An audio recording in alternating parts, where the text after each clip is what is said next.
சேப்பங்கிழங்கு வறுவல் இன்னைக்கு பார்க்கலாமா? மஞ்சத்தூள் அரை ஸ்பூன், காஷ்மீர் தூள் 1 ஸ்பூன், சிக்கன் 65 மசாலா 1.5 ஸ்பூன், தேவையான அளவு உப்பு. இப்போ மிக்ஸ் பண்ணுறத பார்க்கலாம். கிழங்கை கட் பண்ணி எடுத்துக்கலாம். மசாலா போட்டு மிக்ஸ் பண்ணி வச்சிட்டேன். கார்ன்ஃப்ளவர் 1 ஸ்பூன் போட்டிருக்கேன். மேலே கிறிஸ்பியாகவும் உள்ள சாஃப்டாகவும் இருக்கும். வறுக்கும் போது பார்ப்போம். இது ஒரு 10 நிமிஷம் ஊறட்டும். இந்த அளவு கட் பண்ணால் போதும். இப்போ காய் வறுக்கலாம்.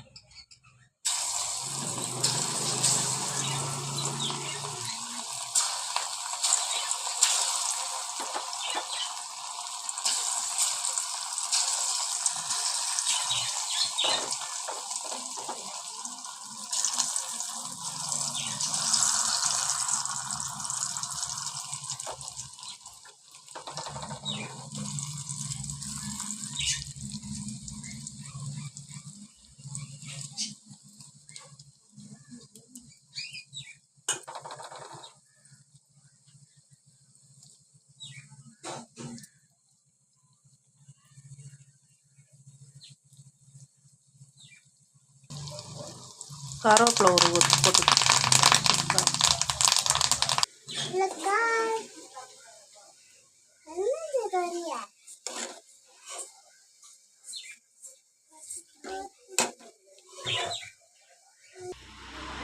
சூப்பரான சேப்பங்கிழங்கு வறுவல் எப்படி இருக்கு பாருங்க.